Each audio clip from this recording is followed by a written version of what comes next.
એટલે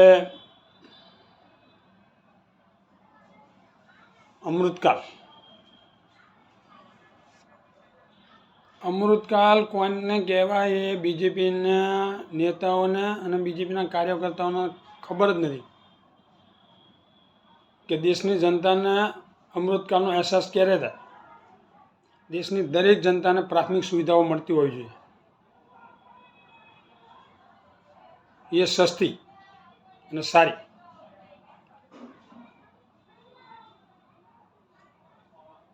જેવી વીજળી, પાણી, રોડ, શિક્ષણ, સ્વાસ્થ્ય અને દરેક વસ્તુ જે જીવન જરૂરિયાતની હોય ખાવા પીવાની, દરેક વસ્તુઓ સસ્તી. દેશમાં એક પણ વ્યક્તિ દુઃખી ના હોવું જોઈએ, અસંતુષ્ટ ના હોવું જોઈએ. ત્યારે અમૃતકાળ કહેવાય.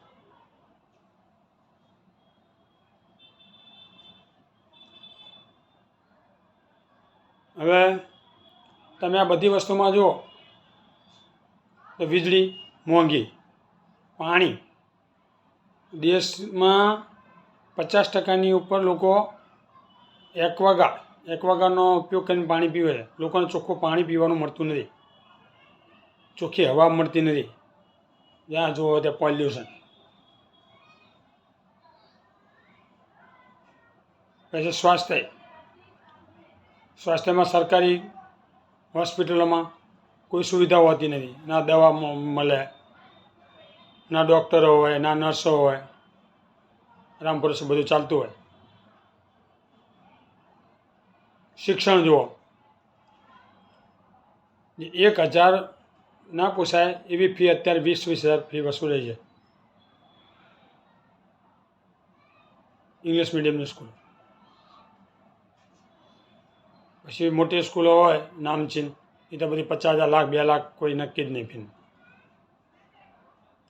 વસૂલી રહી. એટલે અને જીવન જરૂરિયાતની વસ્તુ તો દરેક એટલી મોંઘી થઈ છે કે લોકોને કંઈ ખાય એવું રહેવા જ દીધું નથી. લોકોને શું ખાવું, શું પીવું અને કેવી રીતે રહેવું, એ જ મોટો આ અમૃતકાળમાં, એમના ભાજપના અમૃતકાળમાં પ્રશ્ન છે. હવે જ્યારે 2014 પહેલાં મનમોહનસિંહની સરકાર હતી, યુપીએ સરકાર. 2014 પછી એનડીની સરકાર, નરેન્દ્ર મોદીની સરકાર. હવે આ બેનો તફાવત જુઓ મોંઘવારીનો. તો 2014 પહેલાં જે તેલ અને પેટ્રોલ અને ડીઝલ જે 50-60ની આજુબાજુમાં હતા, એ અત્યારે 100ની ઉપર.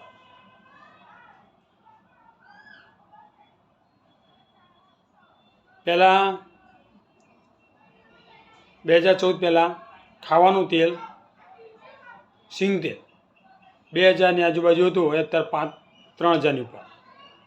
કપાસિયા તેલ 2000ની આજુબાજુ હતું, 2800ની ઉપર 2014 પછી. 2014 પહેલાં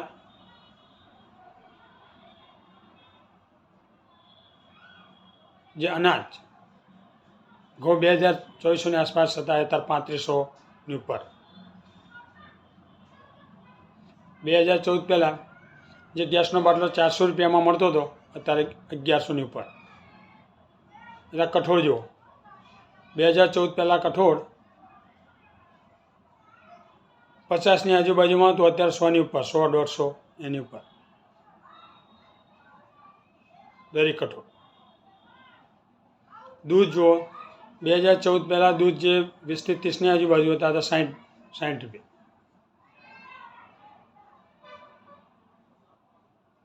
શાકભાજી જુઓ તો જે 5 રૂપિયા 10 રૂપિયા જે બટાકા મળતા હતા, અત્યારે 40 રૂપિયા કિલો. અને લીલી શાકભાજી બધે 100ની આજુબાજુ, 100 રૂપિયા કિલો, 25ની 250, 30ની 250. એટલે આ બીજેપીનો અમૃતકાળ, બીજેપીના નેતાઓનો અને બીજેપીના કાર્યકર્તાઓનો. જે મનમોહનસિંહ વખતે 2014 પહેલાં જે ભાવો હતા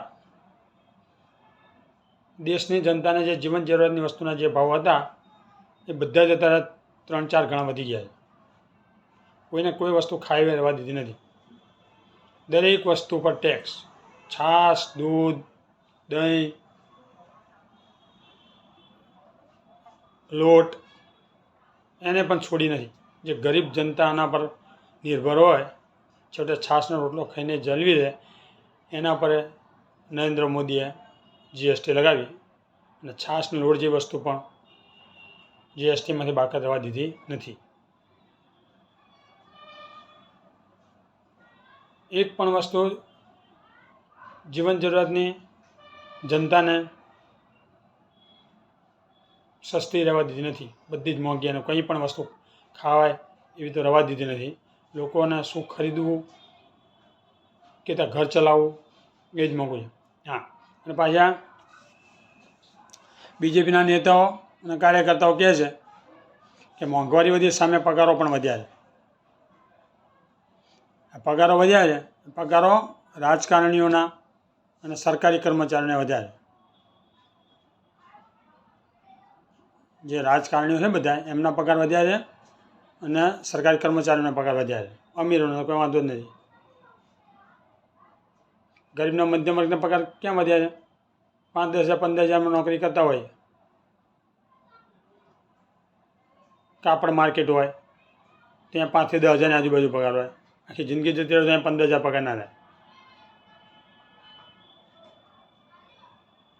બધા નાની નાની દુકાનોમાં નોકરી કરતા હોય, આવી બધી જે નાની મોટી નોકરી કરતા હોય એ 5 થી 10 15 હજાર આજુબાજુમાં ફેક્ટરીમાં નોકરી કરતા હોય, કોઈ કારખાનામાં નોકરી કરતા હોય એ 5-10 હજાર 15 હજાર પગાર આજુબાજુમાં એમને પગાર હોય. આ પગારની અંદર ગરીબ જનતા અને મધ્યમ વર્ગ, ભાડાનું ઘર હોય, છોકરાઓ ભણતા હોય અને આ પ્રમાણે દરેક વસ્તુઓ બધી મોંઘી હોય. છાશથી માંડી બધી જીવન જરૂરિયાતની વસ્તુ બધી દરેક મોંઘી હોય. એ માણસ ઘરનું ગુજરાન કેવી રીતે ચલાવી શકે? આ એક હાંધો અને તે તૂટે એવી દિશા ગરીબના મધ્યમ વર્ગની છે. અને બીજેપીના નેતાઓ અને કાર્યકર્તાઓ બસ 2014થી 2024 સુધી અમૃતકાળની જ વાતો કરે. અમૃતકાળ શું કહેવાય એ લોકોને ખબર જ પડતી નહીં કે દેશની એક પણ જનતા, એક પણ વ્યક્તિ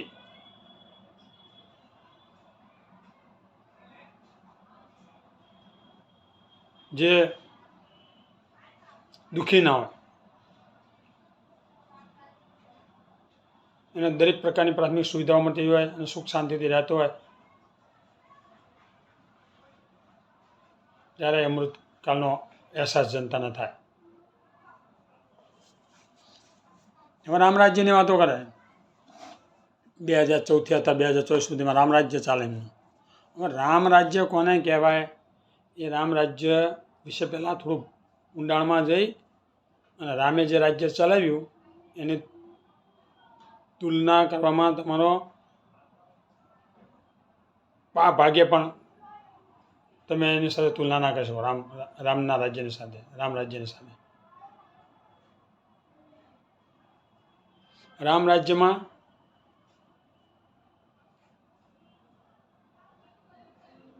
રામના મંત્રીમંડળમાં કોઈ ભ્રષ્ટાચારી નેતાઓ નહોતા, ભ્રષ્ટાચારી લોકો નહોતા, ભ્રષ્ટાચારી મંત્રીમંડળ નહોતું. રામ રાજ્યમાં કોઈ પ્રજા દુઃખી નહોતી, કોઈ પણ પ્રજા. બધાને બધી જ વસ્તુ આસાનીથી મળી રહે. જીવન જરૂરિયાતની કોઈ પણ વસ્તુ એ આસાનીથી દરેકને મળી રહે.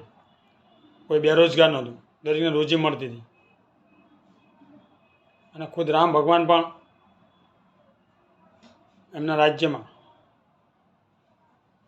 રાત્રે નગરચર્યા કરવા માટે નીકળ્યા કે મારા રાજ્યમાં કોઈ દુઃખી તો નથી ને, કોઈ હેરાન પરેશાન તો થતું નથી ને. એ ત્યાં રામ ભગવાન રાતે એમના જનતાની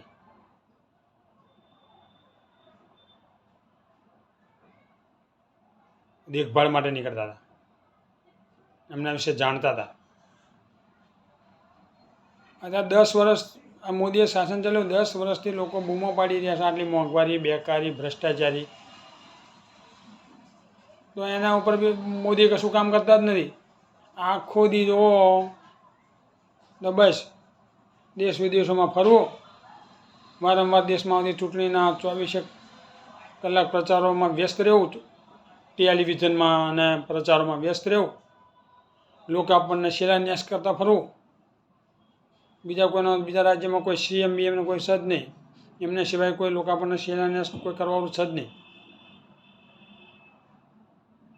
એટલે ચૂંટણી આવે પેલા લોકો આપણને શિલાન્યાસ કરવા અને આલતું ફાલતું ભૂતકાળની વાતો કરશે, જવાહરલાલ નહેરુ, ઇન્દિરા ગાંધીની ને બધી, કોંગ્રેસે આમ કર્યું, કોંગ્રેસે તેમ કર્યું. એટલે કોંગ્રેસે ભાઈ જે કર્યું એ તમે શું કરવા આવ્યા છે એ વાત કરો ને.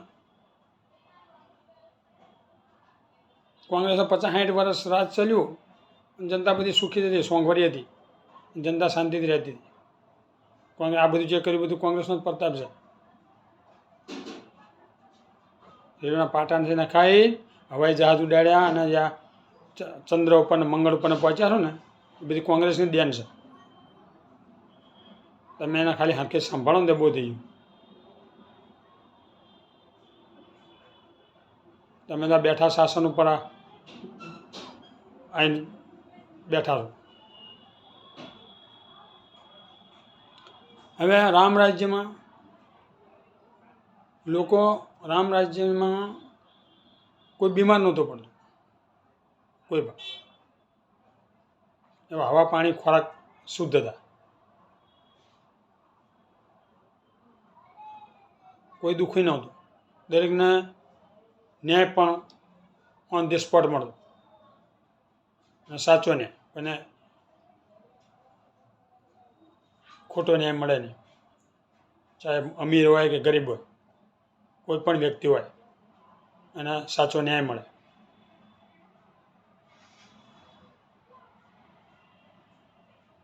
એટલે રામ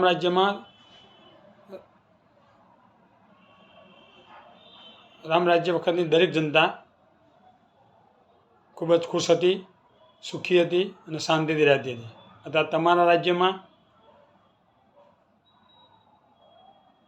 નરેન્દ્ર મોદીના 10 વર્ષના શાસનમાં 2014થી 2024 સુધીમાં એ જે રામ રાજ્યની વાતો કરે છે, એમના જે રામ રાજ્યની જે વાતો કરે, એમના રાજ્યમાં લોકો મોંઘવારીથી ત્રસ્ત, બેકારી, ભ્રષ્ટાચાર એટલો. બધાય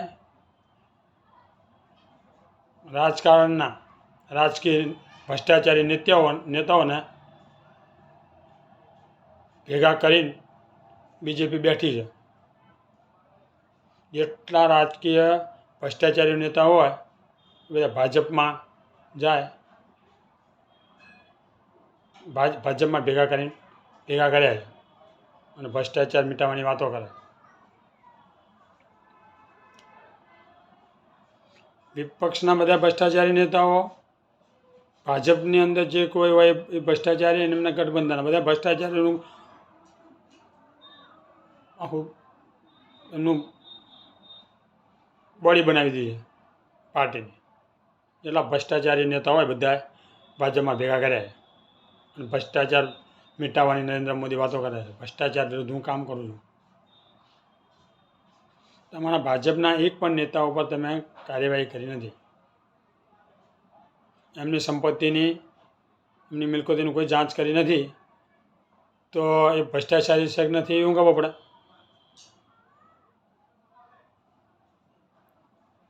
પીએમ મોદી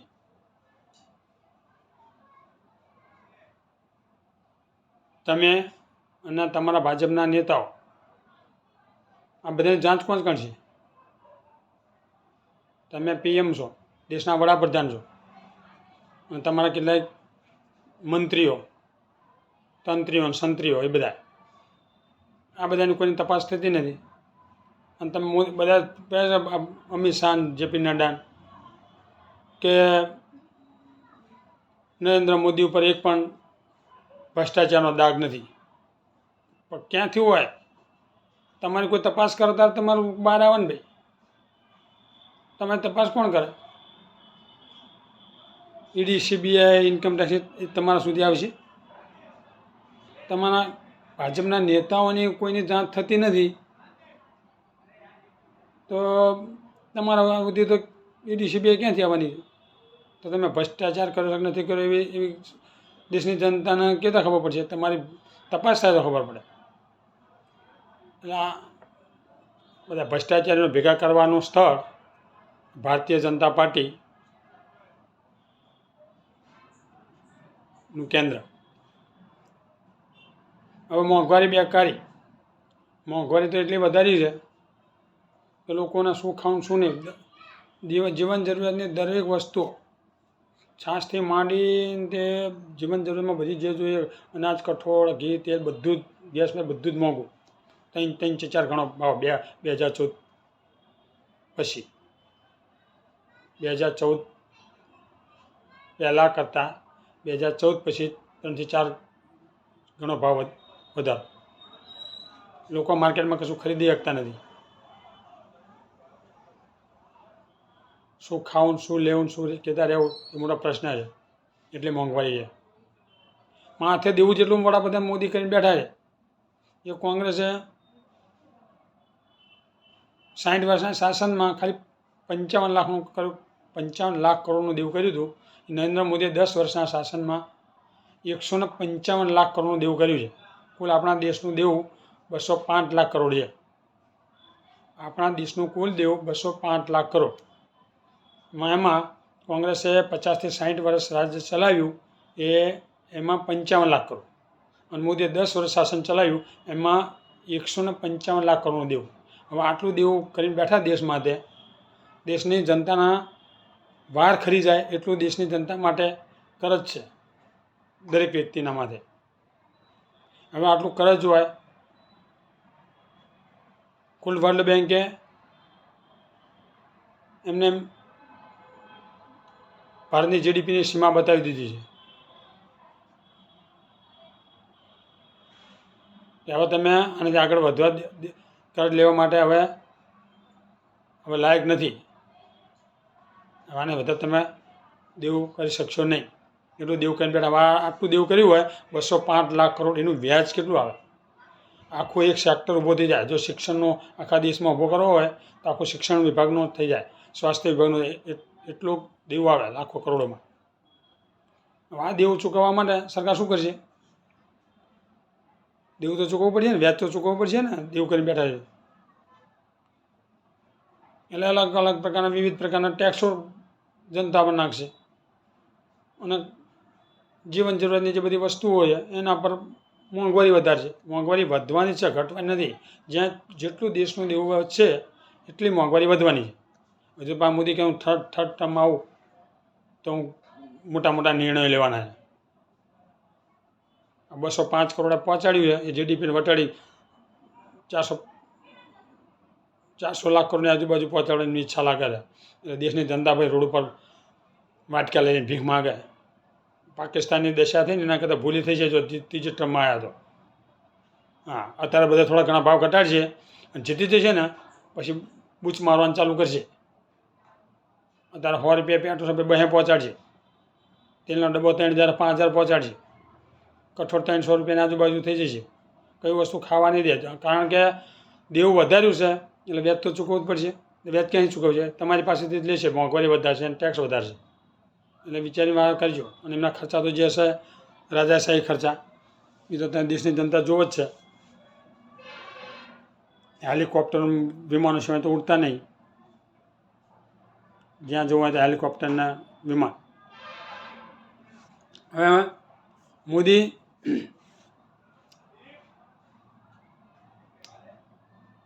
અત્યારે લોકસભાની ચૂંટણી ચાલી રહી છે એટલે ઉત્તર પ્રદેશમાં બે શાહજાદી શૂટિંગ કરી રહ્યા છે. શૂટિંગ પણ આમ મિમિક્રીની સાથે, પાછું એક્ટિંગની સાથે દર્શાવવા વડાપ્રધાન શૂટિંગ કરી રહ્યા છે. 2 શાહજાદી, રાહુલ ગાંધી અને અખિલેશ યાદવ. હા, એ શૂટિંગ કરી રહ્યા છે. તમારું શૂટિંગ કરે છે. તમે દેશના દરેક રાજ્યોમાં જઈને તમારી જે વેશભૂષાઓ બદલો છો જે બધા પહેલાં બહુરૂપીઓ આવતા હતા ને, બહુરીઓ અલગ અલગ પ્રકારના વેશ ધારણ કરી અને પોતાનું બહુરૂપ બતાવે. એ તો તમે દેશના દરેક રાજ્યોમાં તમારી વેશભૂષા બદલો છો. હવે આ બધું વડાપ્રધાનને શોભે નહીં. જે તે રાજ્યમાં જાઓ એની જે વેશભૂષા હોય એ તમે પહેરો, એમાં એનાથી જનતાને એમાં કોઈ શું લાભ? એમાં તમે પહેરીને બતાવો.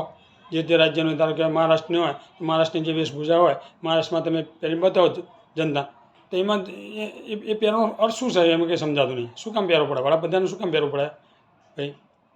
એ શું કંઈ કોઈ પરંપરા છે? આ બધા વિદેશોમાં બધા વડાપ્રધાનના રાષ્ટ્રપતિઓ છે, એમનું બધું ડિસિપ્લિન જુઓ કે વડાપ્રધાન રાષ્ટ્રપતિ એક દેશનો રાજા જ કહેવાય. એને કેવી રીતે રહેવાનું, એનો કેવો શિષ્ટાચાર શું હોય. તમે તો આખો દિવસ હાલતો ફાલતું બોલ કરો છો, થાકતા જ નહીં. આખો દિવસ ઇતિહાસ વાગોડ કરો, ભૂતકાળની એની વાતો કરો છો. આખો દિવસ કોંગ્રેસની પાછળ પડ્યા હોય અને વિપક્ષની પાછળ. ટીવી સવારે ચાલુ કરો તે હોઈએ ત્યાં સુધી બસ તમારું દ્રશ્ય દેખાતું હોય. જે ચેનલ, લોકલમાં જાઓ કે નેશનલમાં જાઓ, તમે દેખાતા હો. ટીવી ચાલુ કરી નથી કે તમે દેખાણા નથી. નરેન્દ્ર મોદી તરફ દેખાય અને પાછું એની ભાષણબાજી ચાલુ હોય. અને જો લાઈનમાં તો પાછા એમના બધા શું વિચારો, શું વાક્યો આવતા જ હોય આખો દિવસ. તમે દેશ ચાલવો છો કે શું કરો છો એ સમજણ પડતી નથી. આખો દિવસ તમે આમાં વ્યસ્ત રહો છો ટીવી ઉપર અને ચૂનાવમાં, તો દેશ કેવી રીતે ચાલે છે? તમને દેશ ચલાવવા માટે વડાપ્રધાન બનાવ્યા છે. આટા ફેરાના આશીર્વાદ કરીને દેશનું દિવાળીઓ કાઢવા માટે નહીં બનાવ્યા જનતાએ.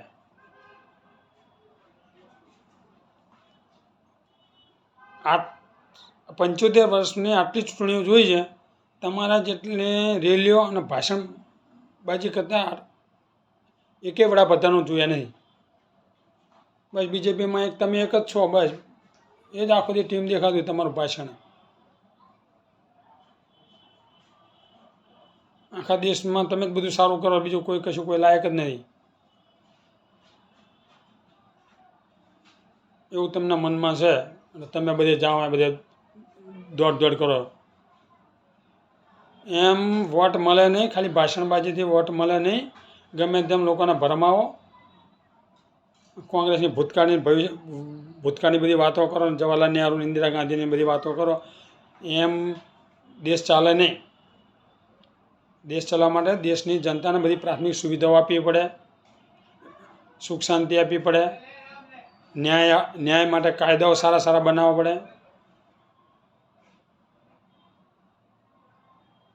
અને દરેક વસ્તુઓ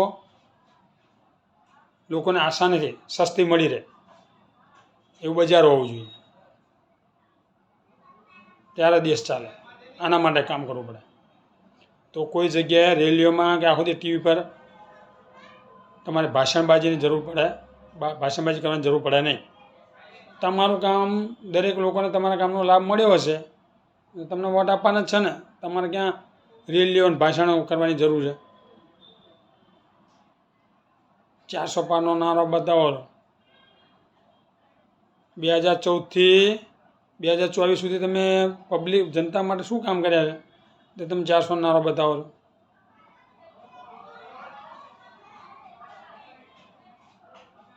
નથી મોંઘવારી ઘટી, નથી બેકારી ઘટી, નથી ભ્રષ્ટાચાર ઘટ્યો. આજે જનતાની મૂળ માંગણીઓ છે બધી, એમાં જ કોઈ સુધારો આવ્યો નથી. ઉતારનું બધું જ છે બધું. તો તમે 400 પાર કહેતા હો ભાઈ. અત્યારે આખો દી 370ની, રામ મંદિરની અને આ 3 વસ્તુ છે, બીજી કોઈ તમે વાત કરો.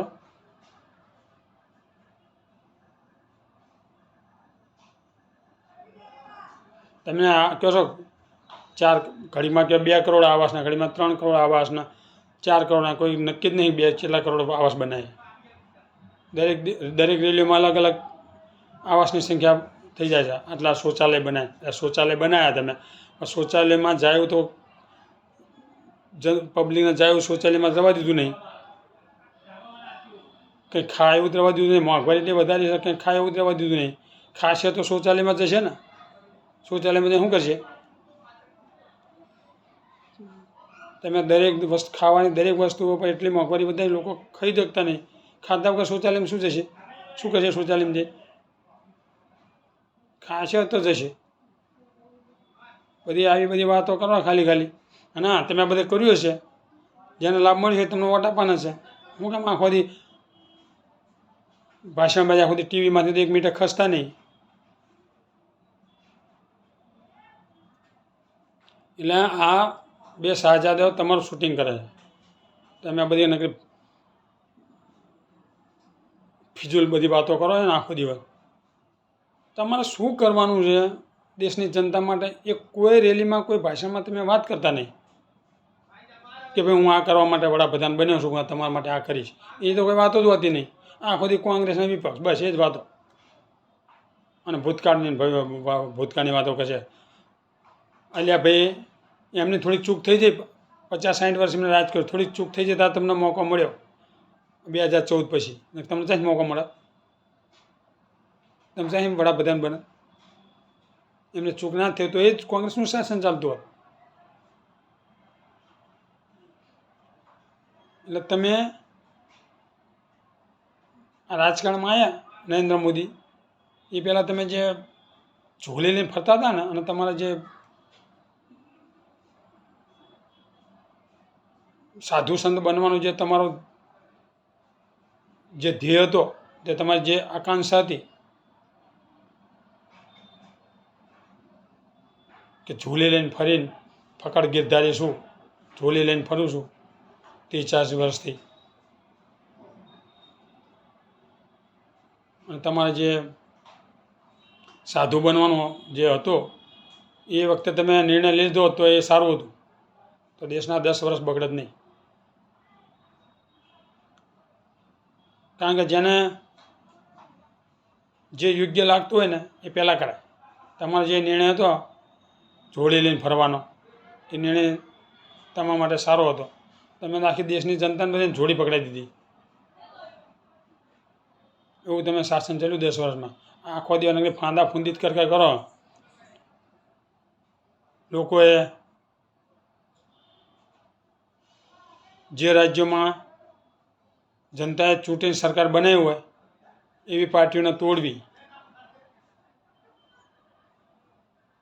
એક જ પાર્ટીના નેતાઓને તોડવા, પાર્ટીઓ તોડવી, નેતાઓને તોડવા, કાર્યકર્તાઓને તોડવા અને પોતાની સરકાર બનાવી.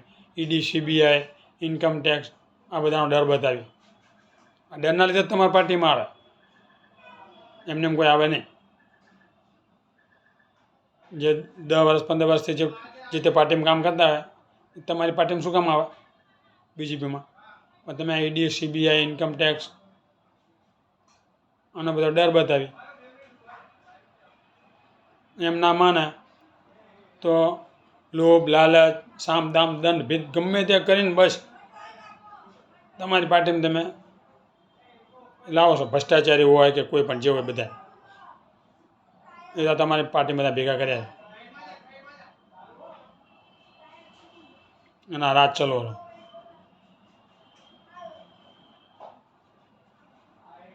અને દેશની જનતાએ એક ખાસ ધ્યાન રાખવાનું છે. કોઈ પણ પાર્ટીનો નેતા હોય, જે દલ બદલું હોય, તમે જેને વોટ આપ્યો હોય, જે પાર્ટીમાં જે વ્યક્તિ હોય એને તમે વોટ આપ્યો હોય, એ બીજી પાર્ટીમાં જાય પક્ષ બદલી, એને એ વ્યક્તિ કોઈ પણ પાર્ટીમાં જાય ને તો એને વોટ બિલકુલ આપવાનો જ નહીં. એને ઘર ભેગો કરી દેવાનો. ના ઘરનો રહે કે ના ઘાટનો, તો બીના કૂતરા જેવી દશા કરી દેવાની. કોઈ જગ્યાએ લાયક ના રહે, દલ બદલું નહીં થાય. એવો કરી દો તો સુધરે. આટલી બધી ઈડી, CBIની બીક લાગે છે તો ભ્રષ્ટાચાર શું કામ કરો છો ભાઈ? ભ્રષ્ટાચાર તમે ના કર્યો હોય તો તમારા BJPના નેતાઓ નરેન્દ્ર મોદી કે અમિત શાહ ઈડી, CBI કે ઇન્કમ ટેક્સવાળાને ગમે તેને મોકલે તો શાની બીક? ભ્રષ્ટાચાર ના કર્યો તો. પણ વિપક્ષના નેતા હોય કે સત્તા પક્ષના નેતા, કોઈ 1% જ કોઈ સારા વ્યક્તિ નીકળશે રાજકારણમાં. કે જેને ભ્રષ્ટાચાર નહીં કર્યો. બાકી 99% બધા ભ્રષ્ટાચારી જ હોય. દેશનું કંઈ ભલું કરવા નહીં આવ્યા હતા, ઘર ભરવા માટે આવ્યા હોય. તમે જો બધાની કરોડોની સંપત્તિ હોય, જ્યારે આવે ત્યારે જે 1 કરોડ હોય એ 5 વર્ષમાં 25 કરોડ પહોંચી જાય. આ બધું ક્યાંથી આવે? દેશના રાજકારણમાં જેટલા નેતાઓ છે, બધી પાર્ટીઓના જે કંઈ નેતાઓ, એમાં 1% કે 5% સુધી કદાચ સારા નીકળે. બાકી બીજા બધા ભ્રષ્ટાચારીઓ છે. દેશનું કંઈ ભલું કરવા માટે નથી આવ્યા, દેશની જનતાનું ભલું કરવા માટે નથી આવ્યા, એમના પરિવારનું અને એમના ઘર ભરવા આવ્યા છે. બધા કરોડોની મિલકતો બને બધા બેસી ગયા છે.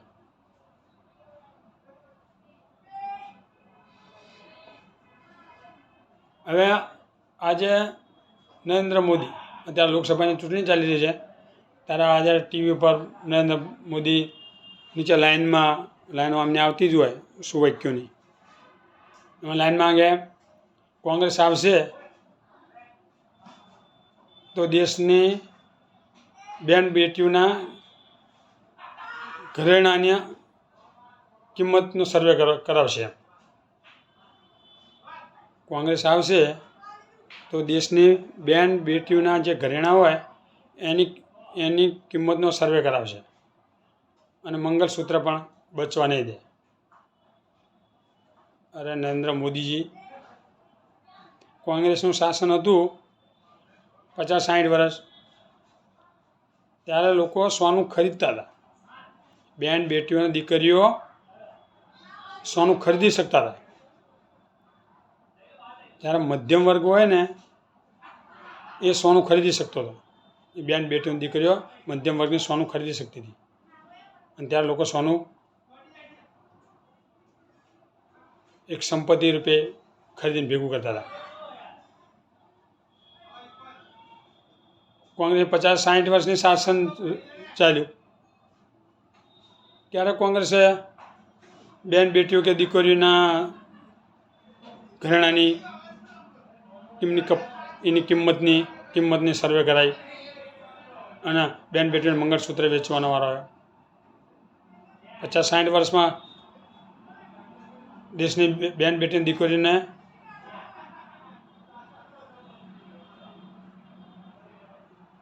એમની સાથે બન્યું નથી કે કોંગ્રેસે દાગીનાનો કિંમતનો સર્વે કર્યો કે એમને મંગળસૂત્ર વેચવાનો વારો હોય. કોંગ્રેસની સરકાર હતી ને ત્યારે મધ્યમ વર્ગની બેન બેટી અને મા બેટી બેન આ દરેકોએ ઘરેણાં વસાવ્યા છે, દાગીના વસાવ્યા છે. લોકોની પાસે ત્યારે એ લોકો સોનામાં જ ઇન્વેસ્ટ કરતા. લોકો પોતાની એક સંપત્તિ બને અને એમને શોખ માટે પણ દાગીના વસાવી શકતા હતા. 2014 પહેલાં 2010-11ની આજુબાજુ અને એના પહેલાં 5-10 વર્ષ પહેલાં 4,000 રૂપિયાનો જ ભાવ હતો સોનાનો. 4,000 રૂપિયા તોલો.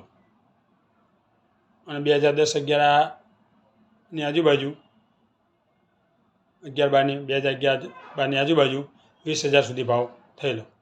અત્યારે તમારા રાજ્યમાં 2014થી 2024 70,000 સોનું પહોંચ્યું છે. શું મધ્યમ વર્ગ લઈ શકશે? મધ્યમ વર્ગ અત્યારે એક ગ્રામ પણ સોનું ખરીદી શકે નહીં એટલા ભાવ છે અત્યારે સોના. ખરીદી શકે એક સરકારી કર્મચારીઓ અને અમીરો અને તમે રાજકીય નેતાઓ, આ તમે લોકો સોનું ખરીદી શકો. કારણ કે તમારા બધાના પગાર ઊંચા છે અને અમીરો પાસે તો રૂપિયા હોય એટલે સોનું ખરીદી શકે. મધ્યમ વર્ગને તો સોનું ખરીદવાની અત્યારે હિંમત નથી કે 70,000નું તોલો સોનું ખરીદી શકે. એટલે અત્યારે તમારી ભાજપની સરકારમાં, નરેન્દ્ર મોદી તમારી સરકારમાં લોકોને મંગળસૂત્ર વેચવાના વારા આવ્યા છે. તમે એટલી મોંઘવારી વધારી છે અને પાછી બેકારી, લોકોને કમાવાનું કોઈ સાધન નથી, આવકનું કોઈ સાધન નથી અને સામે આટલી મોંઘવારી. ત્યારે બેન બેટીઓ અને દીકરીઓને પોતાનું ઘર ચલાવવા માટે મંગળસૂત્ર વેચવાના વાળા અત્યારે આવ્યા છે 2014થી 2024માં. કોંગ્રેસના જમાનામાં તો કોંગ્રેસે 50-60 વર્ષનું જે શાસન ચલાવ્યું ને એમાં બેન બેટી સોનું ખરીદતી હતી, સોનું ખરીદતા હતા.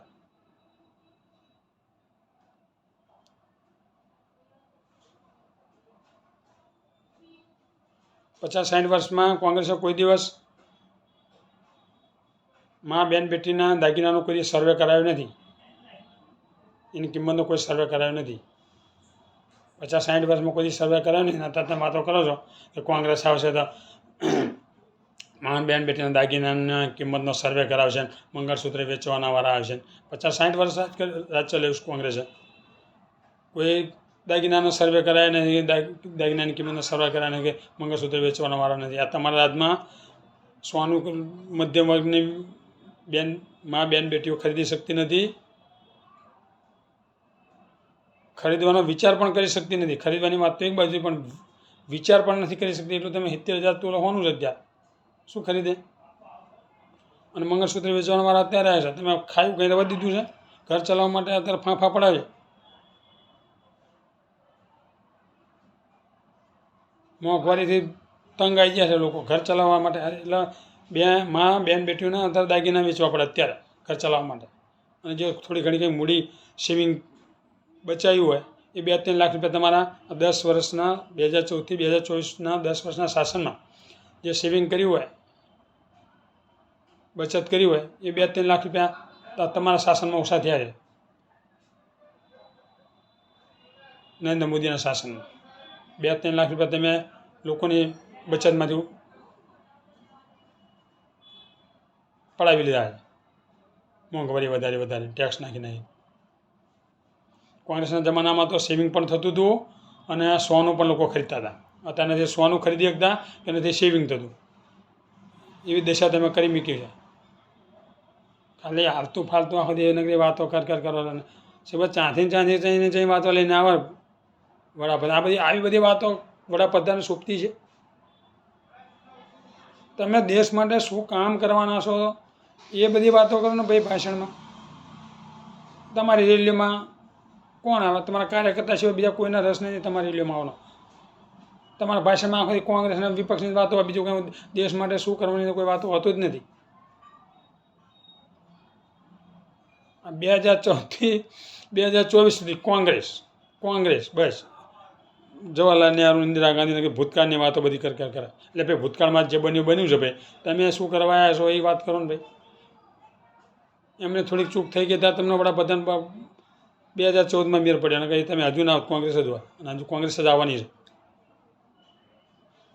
તમે લોકોને મૂર્ખ બનાવવાની વાતો કર્યા કરો આખો દાડો.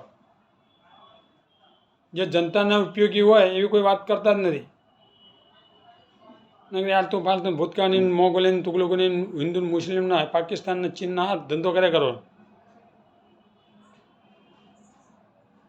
અને વિપક્ષે પણ એક ખાસ ધ્યાન રાખવું, નરેન્દ્ર મોદી, એમના નેતાઓ, એમના કાર્યકર્તાઓ કોઈ પણ આલતું ફાલતું વાતો કરે બસ એનો કોઈ જવાબ આપવાનો નહીં, એમાં પડવાનું જ નહીં. એક એમની ચાલશે શકોની જેવી ચાલશે એમની, તમને એમાં ભરમાયા રાખ્યા, એનો કોઈ જવાબ આપવાનો નહીં. તમારા દેશની જનતાના પ્રશ્નો ઉઠાવવાના. મોંઘવારી, બેકારી, ભ્રષ્ટાચારી અને આ સંવિધાન